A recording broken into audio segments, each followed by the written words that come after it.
Well, welcome back, everybody. All right, so we have a couple healthy vegan treats that we're going to start with today. The first one we're going to do is a strawberry oat square. It's almost like a small fruit bar with a nice crust on it. So we're going to start out by making our own jam. So I have some strawberries and going in here. A little bit of sugar, just to top that off. Just a couple teaspoons to help bind it together. And I'm actually going to add a little bit of water because my pan was a little bit hot there just to help it cook. So as you can see, we're starting that in a hot pan. And you just want to let that simmer really low, probably for about half an hour until all the berries cook down.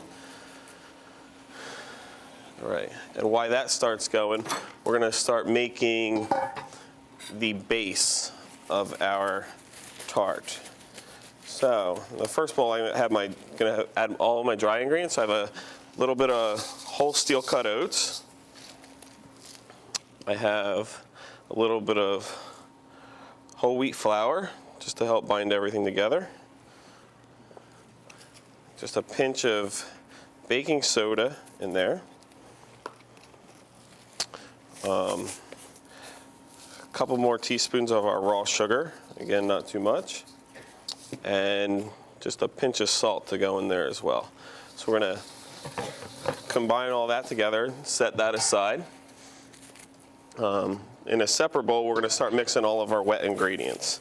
So I have about half a banana, or half a cup of banana. So I'm going to take that and just mash it a little bit to start off here. It's going to be a little bit easier if you get your hands in here. So we'll start with that. A little bit of margarine or any type of vegan butter substitute will work. So then a little bit of our soy milk.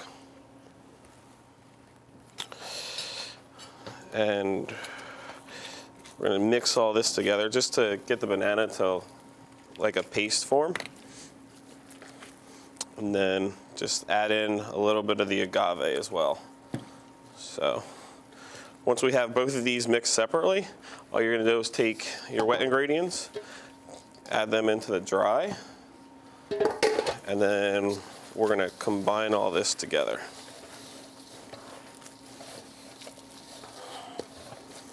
All right. So you want this to be like a nice loose dough almost. So we'll set this aside. You want to let that rest a little bit, but not chill it, because it'll get too hard for you to press into your pan. And I actually have a little bit here that I made ahead of time that you guys can pass around just to see what it should really kind of feel like before you start pressing it. All right. So just to come back to our berries here for a second. Just keeping an eye on these again.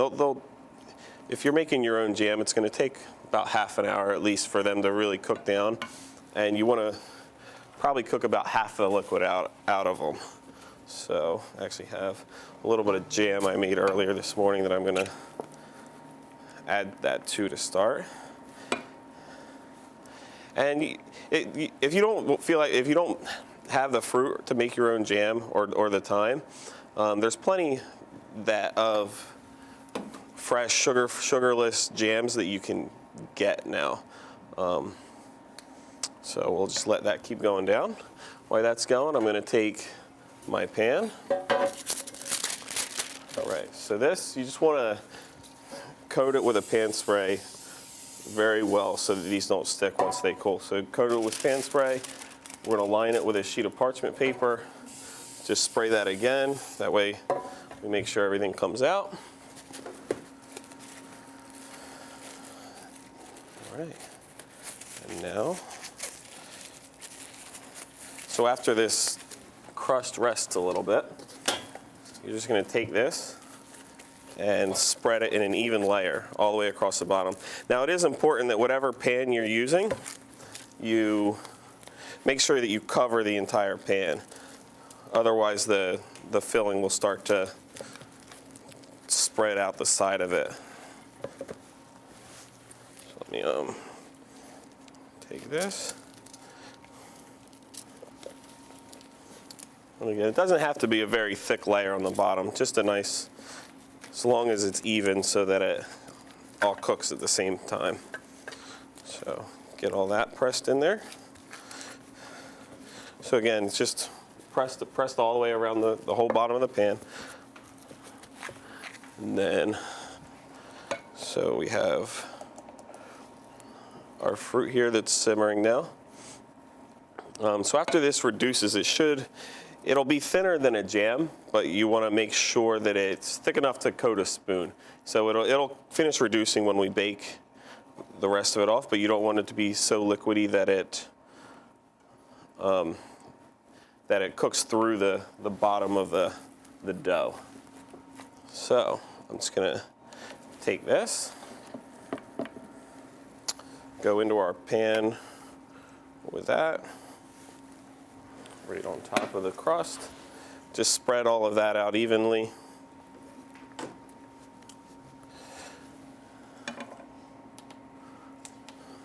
And then just take a little bit of the crust that we saved and sprinkle this over top.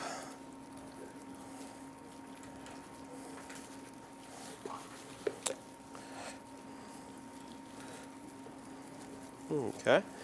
And then I have a little bit of sesame seeds here as well to get sprinkled right on top for a little bit of crunch. So, and then after it's all made, we'll go into a 350-degree oven for about half an hour with that. And it'll help the strawberries will finish cooking down and kind of gelatinize a little bit. So if you give me 1 second, we have a couple of these for you guys to try.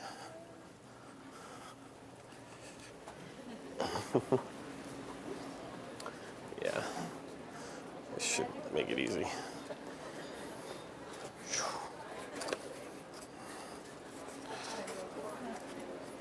Take this. What's that? Oh, I thought They're not. Yeah, they're not on okay, plates. never mind. Oops. I'll start down here. Okay. Thank you. Thank you. Mhm. You're welcome. You're welcome.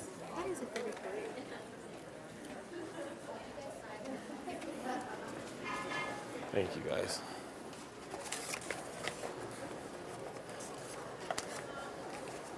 Yeah, that's as many as you. I got big hands.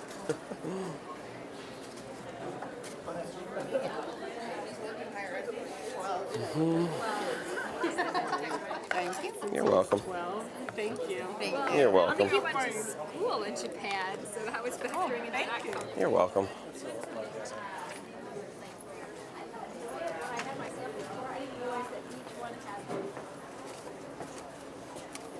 You're so popular these days. Look at you. Or do we still need to go to the back table? You guys got them? All right. Is anybody we didn't get? Got us all. Thank you. Okay. All right. Here you go. Use that. Thank you. Here you go, sir. Thank you. Yes. Yeah. Our sample before we get here. Yeah. Okay. Hello. How's everyone today? Did we get everybody? Yep, thanks, All right.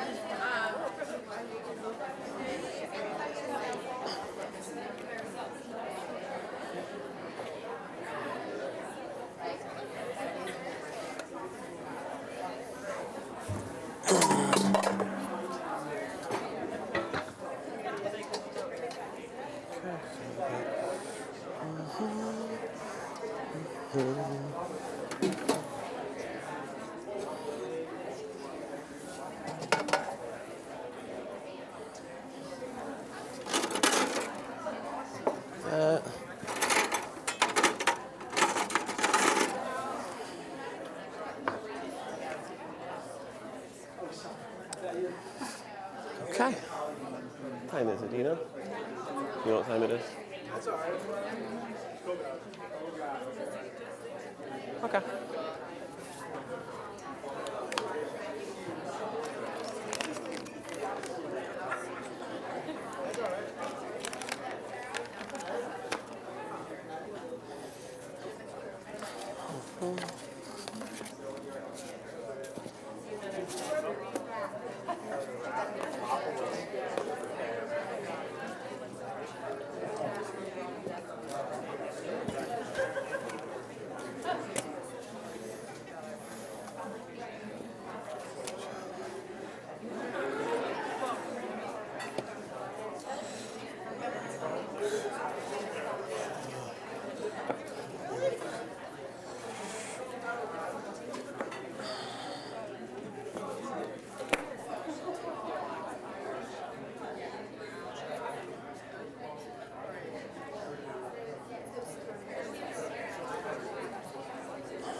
All right.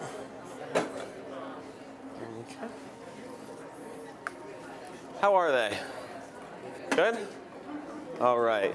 So again, they're still fairly sweet, but we're using all raw sugar, so there's no processed sugars in there, which is good. Still plenty of whole grains in the crust with the oats and the whole wheat flour. So our next dish that we're going to start on, we're going to do a matcha and white chocolate mousse. Has anybody had matcha before? Okay. Does anybody like? Everybody likes matcha then, I guess. So matcha. What matcha is exactly is they take green tea leaves, usually like very young green tea leaves, dry them, and then mill them into a flour. And then, so what you do is pretty much take the green tea flour in a bowl, whisk it with just a few tablespoons of hot water, and it becomes like a frothy, like almost a little thick frothy green tea drink. So matcha, super healthy. It's per gram. It's one of the most antioxidant-packed foods that you can get. Has about 100 times the amount of antioxidants as simply brewing green tea, simply because you're consuming the whole leaf. So super, super healthy.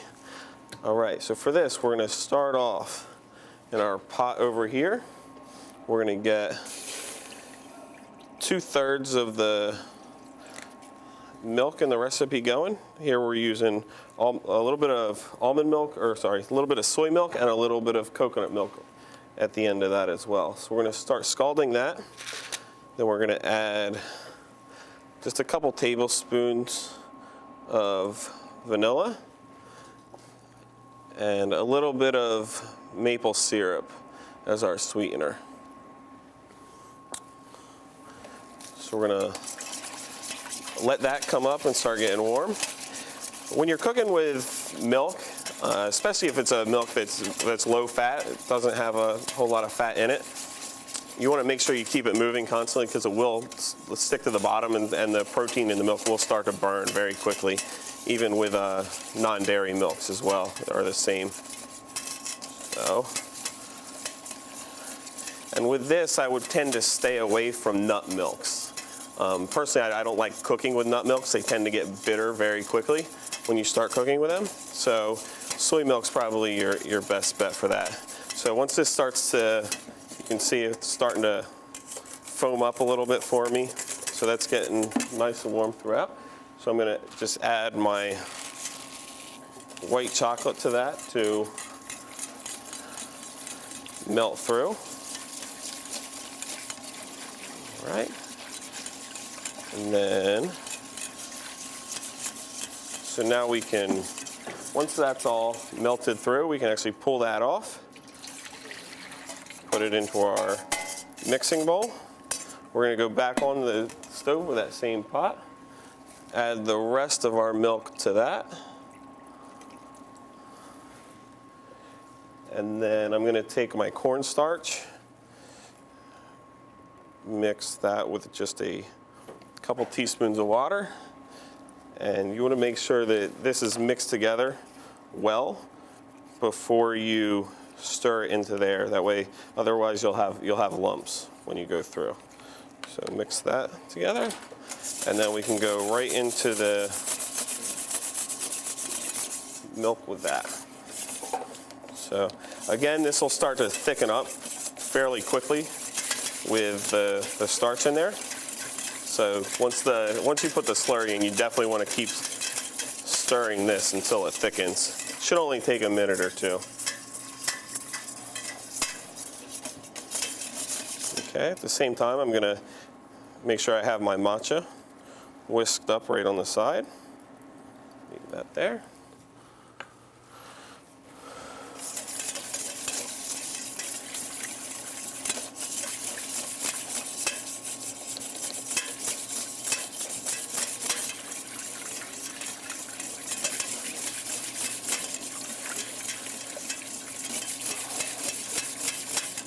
All right, so once this starts to thicken up, it'll start to coat a spoon, and then it should go a little bit further than that. because this is actually going to get whisked into the rest of the base mixture to thicken all of it once it gets chilled. So it should be fairly thick by the time you add it back into the rest of the mixture. Okay. So I think we're just about there. So we can take this. Now you just want to take all of this, just slowly go back into it and whisk it. This would work a little bit better if it was in a stand mixer, because you do, after you add them both together, you do want to, the more air you whisk into them, the lighter the mousse is going to be. It'll really give you that nice, light, creamy texture the more you whisk it. So, and then at this point, we're going to go right in here while we're mixing with the matcha. Will give us that nice green color. And add our coconut milk in. So the coconut milk, you really don't want to cook too much. As soon as coconut milk starts to boil, it'll break, and it'll lose the thickness that you have naturally from the coconut milk, and it'll almost make anything that you're cooking it into thicker. So whenever you're cooking with coconut milk, just as a rule of thumb, you don't want to boil it at all. It's almost like breaking a sauce that would have a butter in it, or curdling something. So stir that in, and then just a tiny bit of salt at the end. Now your mixture now should be to a point where it's not super hot. It's starting to chill just a little bit from whisking it. And you want it to coat, it should still run and be liquid, but you want it to coat a spoon and be able to not run together too quickly. So from here, we're gonna simply, let me go, before I make a mess. All right, so we're just gonna take this, and whatever ramekin or vessel you'd like to fill it with, it's perfectly fine. We're just gonna fill these. And then all you have to do is let this chill for a few hours, and it'll thicken up once it's chilled. And that's that. So, all right. Thank you. And if anybody wants to try the matcha, I'll mix up a bowl of that so you can just chase that by itself if you'd like. Yes, ma'am. Yes.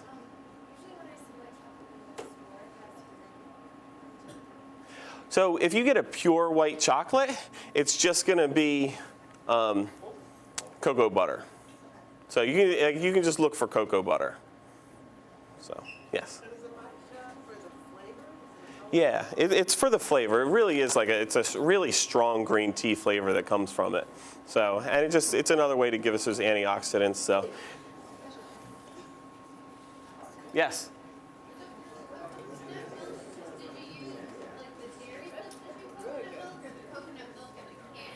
Just coconut milk in a can. Yeah, you don't want to use coconut water. So coconut water is simply the liquid from the center of a coconut milk, from a coconut. Coconut milk, they actually take everything from the inside of the coconut, boil it until it almost liquefies, and then can that. And it'll give you a nice thickness to it. So, yes. So generally the grading is on the size and the age of the tea leaf that they use. So the better matchas come from young tea leaves, and it's going to give you a lot sweeter and more pure flavor. Once you start to get to lesser grade matchas, they can get it to be like a little bit astringent. So, but it doesn't take much for them. So actually, let me give you some hot water, and I'm actually going to mix a little bit of that up.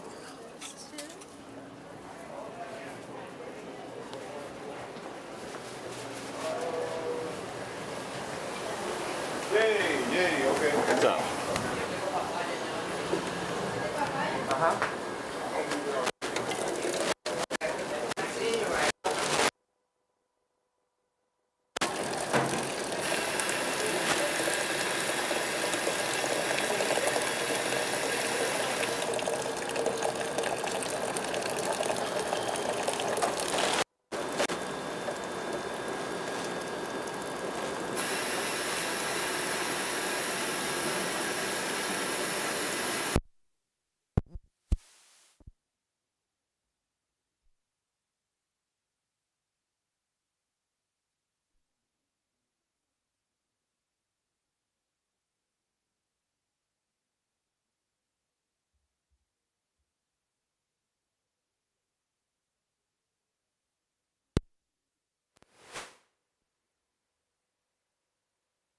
So there's a little bit of spice to it.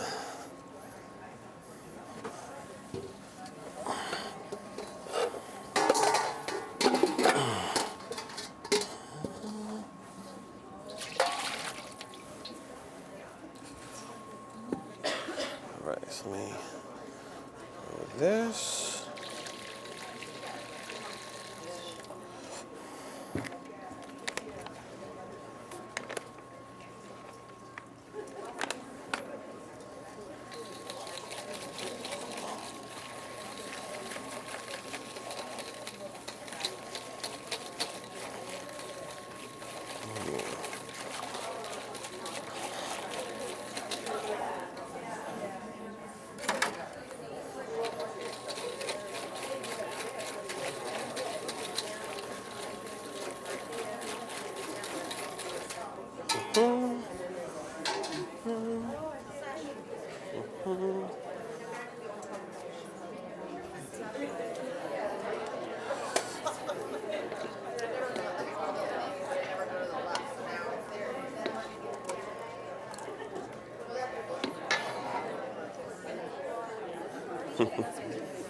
Here you go. Does anybody else want to try it here? Okay, there you go. Keep filling some up.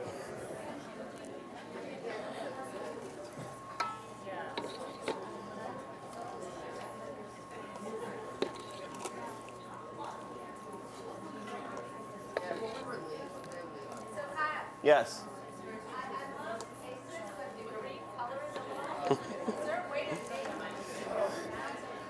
Not with the matcha. So, and my cups are melting. They won't hold heat. What's that? Anything else to add? I'm gonna pass some of that out. No, I just need, my cups are melting. No.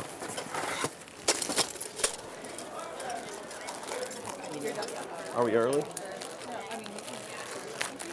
Yeah, I mean. Okay. Did anyone else want to try some of the matcha by itself? Yeah.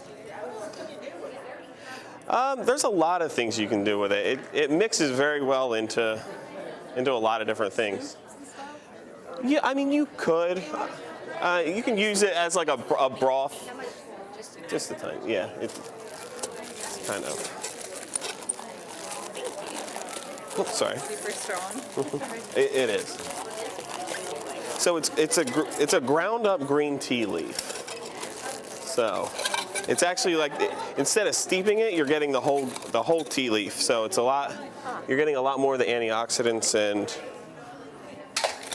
everything. I was saying on our table, maybe at the very end, instead of those little sprouts, you could garnish it with white chocolate. Oh yeah, you absolutely could. Oh yeah. It's No? bitter. It's strong.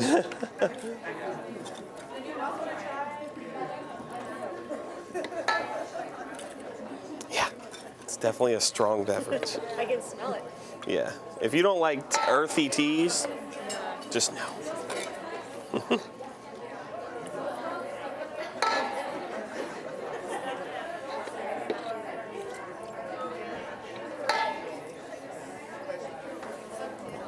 Thank you.